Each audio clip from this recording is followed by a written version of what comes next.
जरा सोचिए, एक ऐसा एआई एजेंट हो जो सिर्फ कोड न लिखे बल्कि एक बेहद उलझे हुए सॉफ्टवेयर प्रोजेक्ट को खुद ब खुद ठीक कर दे।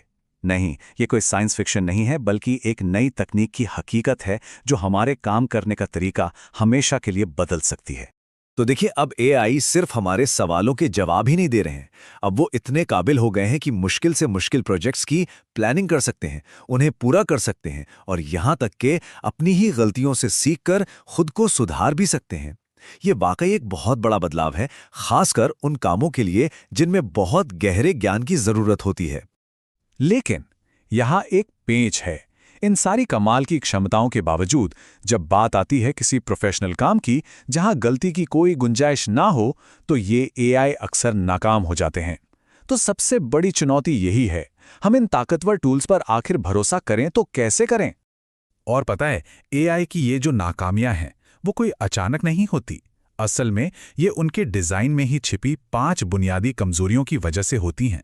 चलिए एक एक करके इन 5 बाधाओं को समझते हैं जो एआई को भरोसेमंद बनने से रोक रही हैं। चलिए इसको ऐसे समझते हैं जैसे कोई बहुत ही होशियार पर भुलक्कड़ इंटर्न हो। वो बड़े प्रोजेक्ट्स की जरूरी बातें भूल जाता है। उसे याद नहीं रहता कि कल क्या काम किया था।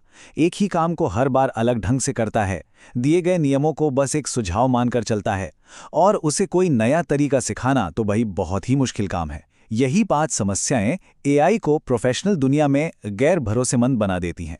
और देखिए, ये कोई छोटी मोटी तकनीकी दिक्कत नहीं है। जैसा कि रिसर्चर्स खुद कहते हैं, ये पूरे एआई फील्ड के सामने एक बहुत बड़ी चुनौती है। प्रोफेशनल इस्तेमाल के लिए एआई को सच में भरोसेमंद बनाना है तो उसके लिए एक मजबूत शासन प्रणाली यानी एक गवर्नेंस सिस्टम की जरूरत है। तो फिर इसका हल क्या है? अच्छा, रिसर्चर्स एक बिल्कुल नया रास्ता सुझाते हैं जिसका नाम है ड्यूअल हेलिक्स फ्रेमवर्क। ये एआई को एक स्टूडेंट की तरह नहीं देखता जिसे कुछ सिखाना है, बल्कि एक ऐसी प्रणाली के तौर पर देखता है जिसे नियमों के दायरे में चलाना है। इस फ्रेमवर्क को समझने के लिए जरा डीएनए की बनावट के बारे में सोचिए।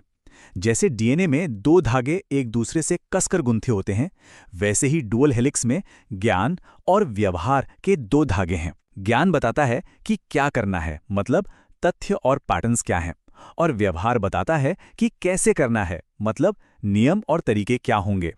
ये दोनों जब मिल जाते हैं तो एक स्थिर और भरोसेमंद एआई तैयार होता है। तो सबसे जरूरी बात यह है, ये सिर्फ बेहतर प्रॉम्प्ट देने के बारे में नहीं है। पुराना तरीका तो ऐसा था जैसे किसी इंटर्न को सलाह देना जिसे वो चाहे तो माने या नजरअंदाज कर दे।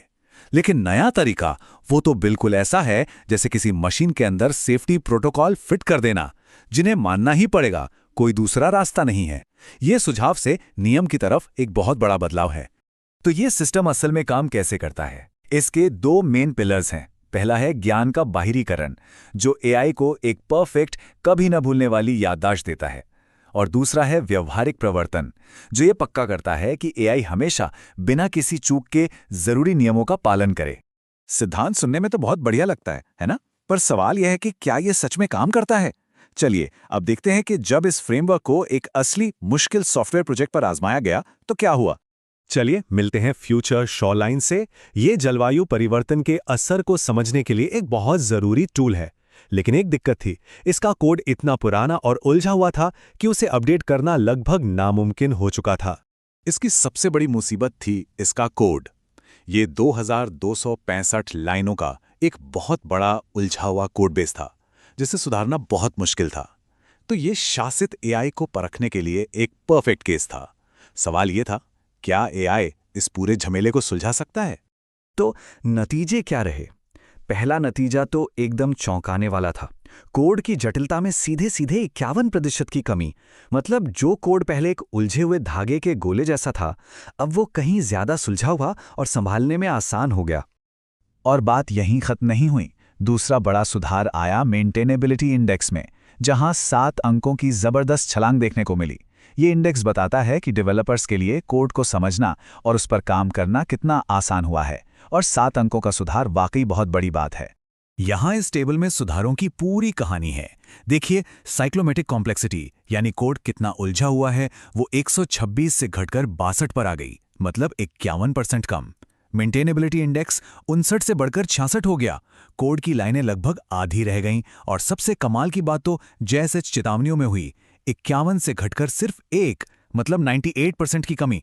ये आंकड़े खुद बताते हैं कि एआई ने कितना जबरदस्त काम किया।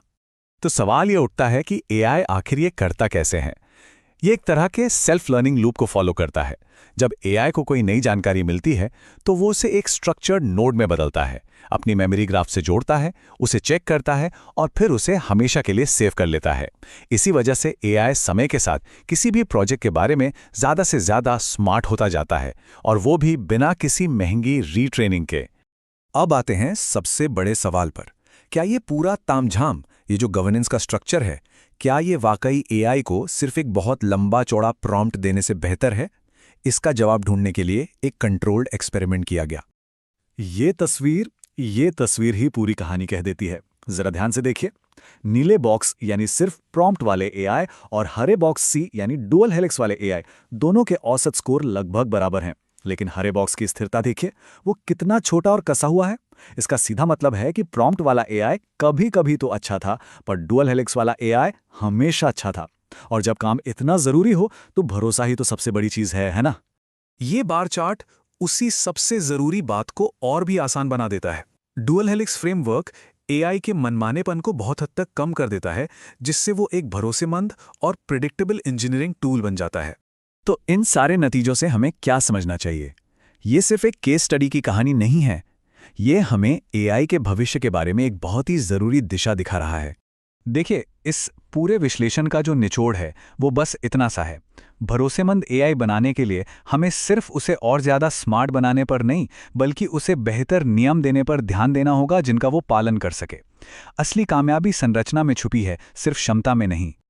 और ये तरीका सिर्फ सॉफ्टवेयर इंजीनियरिंग तक ही नहीं रुकता। जरा सोचिए, एक कानूनी एआई जो हमेशा अपडेटेड कानूनों का पालन करे, या एक मेडिकल एआई जो जांच करते समय कोई भी जरूरी कदम कभी ना भूले। ये किसी भी ऐसे फील्ड में एआई को सुरक्षित और भरोसेमंद बनाने का एक ब्लूप्रिंट है जहां गलती की कोई गुंजाइश नहीं होती। तो आखिर में हम इस एक सवाल पर आकर रुकते हैं। क्या एआई की अगली बड़ी क्रांति और बड़े मॉडल बनाने से नहीं, बल्कि उनके लिए बेहतर संरचनाएं और नियम बनाने से आएगी? ये सोचने के लिए एक बहुत ही शक्तिशाली और नया नजरिया है।